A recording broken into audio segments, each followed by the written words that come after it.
ಮೈಸೂರಿನಲ್ಲಿ U digital 5ನೇ ವರ್ಷದ ವಾರ್ಷಿಕೋತ್ಸವ ಜರುಗಿದೆ. ಪಬ್ಲಿಕ್ ಟಿವಿಯ ಮುಖ್ಯಸ್ಥರಾದಂತಹ ಎಚ್.ಆರ್. ರಂಗನಾಥ್, ಶಾಸಕರಾದ ರವಿಗಣಿಗ, ಹರೀಶ್ ಗೌಡ, ಪತ್ರಕರ್ತ ರವಿಕುಮಾರ್, ಯು ಡಿಜಿಟಲ್ ಮುಖ್ಯಸ್ಥ ಮಂಜುನಾಥ್ ಭಾಗಿಯಾಗಿದ್ದರು. ಈ ವೇಳೆ ಮಾತನಾಡಿದಂತಹ ಎಚ್.ಆರ್. ರಂಗನಾಥ್, ಟಿವಿ ವಾಹಿನಿಗಳ ತಂತ್ರಜ್ಞಾನ ವರ್ಷದಿಂದ ವರ್ಷಕ್ಕೆ ಬದಲಾಗ್ತಾ ಇದೆ.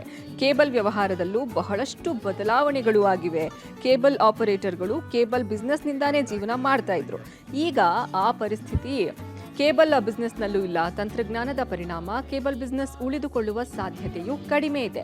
ದೊಡ್ಡ ಮಟ್ಟದ ಆತ್ಮಾವಲೋಕನ ಮಾಡಿಕೊಳ್ಳುವ ಸಂದರ್ಭ ಈಗ ಬಂದಿದೆ ಅಂತ ಹೇಳಿದರು.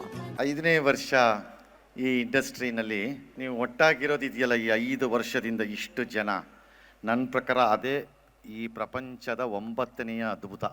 10-15 ವರ್ಷದ ಹಿಂದೆ ಟೆಲಿವಿಷನ್ ವಿಚಾರದಲ್ಲಿ ಯಾರು ನನ್ನನ್ನು ಪ್ರಶ್ನೆ ಕೇಳಿದಿದ್ರೆ ನಾವು ಬಹಳ ಸೇಫ್ ಆಗಿದ್ವಿ. ಇವತ್ತು ಮೈನ್ ಸ್ಟ್ರೀಮ್ ಟೆಲಿವಿಷನ್ ಅಲ್ಲಿ ಇರೋಂಥವ್ರುಗಳು ಈ ಮಾತನಾಡೋ ಸ್ಟೇಜಲ್ಲಿ ಇಲ್ಲ.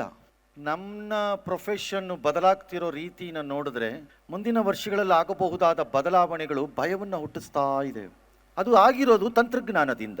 ನಮ್ಮ ಒಂದು ಭಾಗ ನಮ್ಮ ಕೇಬಲ್ ಉದ್ಯಮ, ಈಗ ಈ ನಮ್ಮ ಇಂಡಸ್ಟ್ರಿನಲ್ಲಿ. ಬಟ್ ಮೇಜರ್ ಭಾಗ ಈಗ ಡಿಸ್ಟ್ರಿಬ್ಯೂಷನ್, ಕೇಬಲ್ಲು, ಈ ಬಿಸ್ನೆಸ್ ವಿಚಾರದಲ್ಲೂ 15 ವರ್ಷದ ಹಿಂದೆ ನನ್ನ ಹತ್ರ ಆಪರೇಟರ್ಗಳು ಬರೋವಾಗ ಎಷ್ಟು ಉತ್ಸಾಹ, ಎಷ್ಟು ದುಡ್ಡು ಹಾಕೋಕ್ಕೆ ತಯಾರಿ. ಇವತ್ತು ಆ ರೀತಿ ಪರಿಪ್ರಮಾಣದಲ್ಲಿ ನಾವು ದುಡ್ಡನ್ನ ಈ ಇಂಡಸ್ಟ್ರಿ ಒಳಕ್ಕೆ ಹಾಕಿಬಿಟ್ಟು ಹೇಗ್ತೀವಿ ಮತ್ತು ಬದುಕ್ತೀವಿ ಅಂತ ಹೇಳೋ ಸ್ಟೇಜಲ್ಲಿ ನಾವಿಲ್ಲ. ಅದಕ್ಕೂ ಕಾರಣ ತಂತ್ರಜ್ಞಾನನೇ. ಆ ಇಂಡಸ್ಟ್ರಿ, ನಮ್ಮ ಇಂಡಸ್ಟ್ರಿಗೆ ಹೆಂಗಾಗಿದೆಯೋ ಟಿವಿನಲ್ಲಿ, ಹಾಗೆ ನಿಮ್ಮ ಇಂಡಸ್ಟ್ರಿನಲ್ಲೂ ಅದೇ ತಂತ್ರಜ್ಞಾನನೇ ಬಂದು ಕೂತಿದೆ. ಈ ಮಧ್ಯದಲ್ಲಿ ಒಂದಿಷ್ಟು ಮನಾಪಲಿಗಳು ಬಂದು ಕೂತಿವೆ. ಬಟ್ ಮನಾಪಲಿ ತರ್ತಿರೋಂಥ ಅಪಾಯಗಳನ್ನ ನಾನು ಹೇಳ್ತೀನಿ, ಬೇಕಿದ್ರೆ ನಮ್ಮನ್ನು ಸೇರಿದಂತೆ ನಮಗೂ ತಂದಿದೆ ಅಪಾಯಗಳನ್ನ ಮನಾಪಲಿ.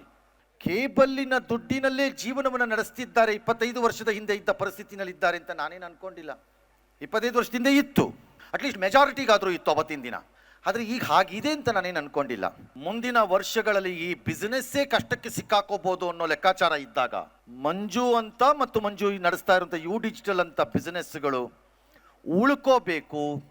ಅವ್ರ ತಂತ್ರಜ್ಞಾನ ಕೊಡ್ತಿದ್ದಾರೆ, ಆದರೂ ನಾವು ಅವ್ರ ಜೊತೆ ನಿಲ್ಲಬೇಕು. ನಾವು ಈ ರೀತಿ ಆಗಬಾರ್ದು ಅನ್ನೋದೇನಾದ್ರು ಇದ್ದರೆ 6, 7, 8, 9, 10ನೇ ವರ್ಷದ ವಾರ್ಷಿಕೋತ್ಸವಗಳು ನಡೀಬಹುದು.